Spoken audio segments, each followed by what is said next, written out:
నమః. శ్రీమద్భగవద్గీత అధః తృతీయోధ్యాయః. మూడవ అధ్యాయము కర్మయోగము 43వ శ్లోకం.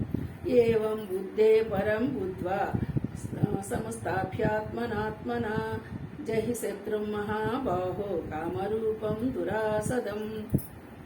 ఏవం బుద్ధే పరం బుద్ధ్వా సమస్తభ్య ఆత్మానం ఆత్మనా జహి శత్రుం మహాబాహో కామరూపం దురాసదం. ఇది పరివేచన. అంటే మనము ఇప్పుడు క్రితం శ్లోకంలో అనుకున్నాము. ఏ విధంగా అనుకున్నాము? బుద్ధి కంటే సూక్ష్మము బలీయము శ్రేష్టమైనది ఆత్మ అని క్రితం శ్లోకంలో అనుకున్నాం. మరి అలాంటి బుద్ధి ద్వారా ఎలా తెలుసుకుంటావు? ఇది శ్రేష్టమైంది బలీయమైంది అని అర్థమైంది. తెలుసుకోవడానికి మార్గం మళ్ళీ ఆ బుద్ధి ద్వారానే దీనికంటే దాని గొప్పది అని అర్థమవుతుంది. తెలుసుకోవడానికి మార్గం కూడా మళ్ళీ బుద్ధే. ఈ బుద్ధి ద్వారానే నువ్వు ఆత్మానం అంటే మనస్సును వశపరుచుకొని, చూడండి మనము అనుకున్నాము బుద్ధి ద్వారా తెలుసుకుంటాము, ప్లస్ బుద్ధి ద్వారానే మనం మనసును కూడా మన వశంలోకి తెచ్చుకుంటున్నాం. ఇంద్రియాలను వశం చేసుకోవడానికేమో ఆలోచన అనేటువంటిది మనకి ఉపయోగపడుతుంది. మామూలుగా మాటల్లో ఎలా ఉపయోగపడుతుంది? మనం ఏదేదో రకరకాలుగా మనసు ద్వారా ఆలోచిస్తున్నాము, ఇంద్రియాల ద్వారా గ్రహిస్తున్నామని కదా అనుకుంటున్నాము. ఈ గ్రహించే ఇంద్రియాలకి కాస్త ఈ ఆలోచన అనేటువంటి మనసు ద్వారా కొంచెం దానికి కాస్త బుద్ధి జ్ఞానాన్ని బోధించవచ్చు.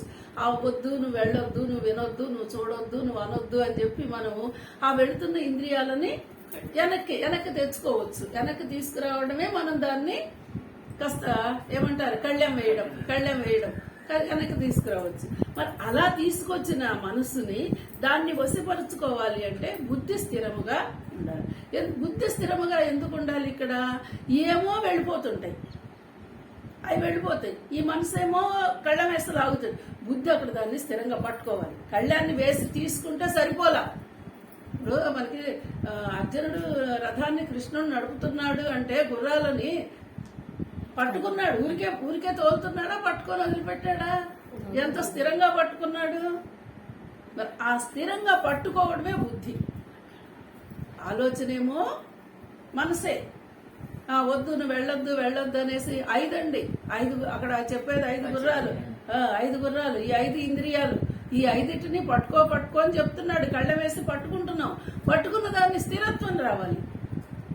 కదలకుండా ఎంత శక్తివంతంగా పట్టి ఉంచితే అవి ఆగుతున్నాయి. అది బుద్ధి చేసేది. బుద్ధి ఆ విధంగా అదే చెప్తున్నారు. మనసుని సమస్తభ్యాం అంటే వశపరుచుకొని మహాబాహు అర్జున కామమనడే శత్రువులను నిరూపించుము.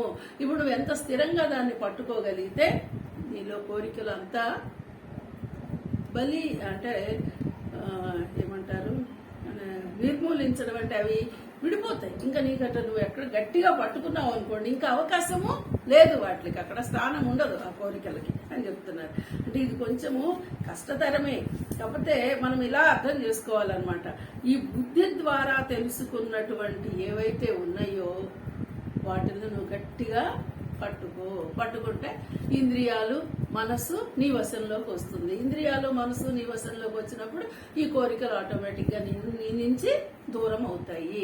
అంటే అప్పుడు నువ్వు ఓ ప్రశాంత చిత్తానికి, పరమాత్మ భావానికి, నీలో ఉన్న చైతన్యాన్ని గుర్తించేటువంటి శక్తిని సాధించుకోగలవు అని చెప్తున్నాడు. అందుకని అర్జున ఈ విధంగా బుద్ధి కంటే ఆత్మ పరమైనదని, అంటే పరమ అంటే సూక్ష్మమని, బలీయమని, మిక్కిలి శ్రేష్టమని తెలుసుకొని మహాబాహు అంటే అర్జునుడిని కాస్త కీర్తిస్తూ ఉన్నాడు అనమాట.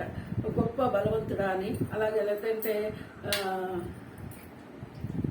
బలీయమైనటువంటి యుద్ధ బాహువులు కలవాడని ఇలా చెప్పడం. బుద్ధి ద్వారా మనసును వశపరుచుకొని దుర్జయ శత్రువైన కామమును నిర్మూలింపు అంటే నీ కోరికని తీసేయి అన్నాడు. అది మనకి 3వ అధ్యాయం అంతా చెప్తున్నది ఏంటంటే కర్మ యోగము. ఇక్కడ కర్మని యోగంగా మార్చుకోవడము. కర్మని యోగంగా మార్చుకోవడం అంటే నీవు చేయవలసిన ధర్మాన్ని నిర్వర్తించటము. అంటే ఇక్కడ అర్జునుడు చెప్పిన విషయము, తాను యుద్ధము చెయ్యాలి కాబట్టి యుద్ధానికి సన్నద్ధుడిని చేసి యుద్ధం చేయించడం ద్వారా తన కర్తవ్యాన్ని తాను నిర్వర్తించిన వాడు అవుతున్నాడు అర్జునుడు. అలాగే మనము చేయవలసినటువంటి స్వధర్మము, మనకు నిర్దేశించిన ధర్మము, మన పనులని మనము చేయగలిగితే మనం కూడా అదే విధంగా ఈ బుద్ధిని, మనసుని వశపరుచుకొని కామ, క్రోధ, మోహ, లోభ, మదమాశ్చర్యాలను వదిలిపెట్టేసి నీకు ఏ పని అయితే నిర్దేశించాడో, అంటే నిర్దేశించడం అంటే స్వధర్మం అండి. ఇక్కడ ఆ స్వధర్మం ఏంటి? నేను పరమాత్మని, మనిషిగా వచ్చినందుకు పరమాత్మ భావము అర్థమయ్యి ఆత్మతత్వాన్ని అర్థం చేసుకొని నీ స్వస్వరూప ధ్యానానికి వెళ్ళగలి నీ స్వస్వరూపాన్ని గుర్తించడం నీ స్వధర్మం. అర్జునుడి స్వధర్మమేమో యుద్ధము, క్షత్రియుడైనందు. ఇప్పుడు మనము వేదాధ్యాయానికి వచ్చాము, ఏదో భగవద్గీత అని, ఆత్మతత్వం అని ఇందులో కొంచెం ప్రవేశం పొందుతున్నాం కాబట్టి మనం తెలుసుకోవాల్సింది ఏంటి? నీవెవరు? నేను పరమాత్మని. ఆత్మస్వరూపం ఏమిటి అంటే నా స్వరూపమే. ఆ నీ స్వరూపాన్ని తెలుసుకోవడం కోసం ఈ లాస్ట్ 3 శ్లోకాలు నీలో ఉన్నటువంటి మలినమైన కోరికలని, భావాలని వదిలేస్తే నీ స్వరూపాన్ని నువ్వు గుర్తించగలవు.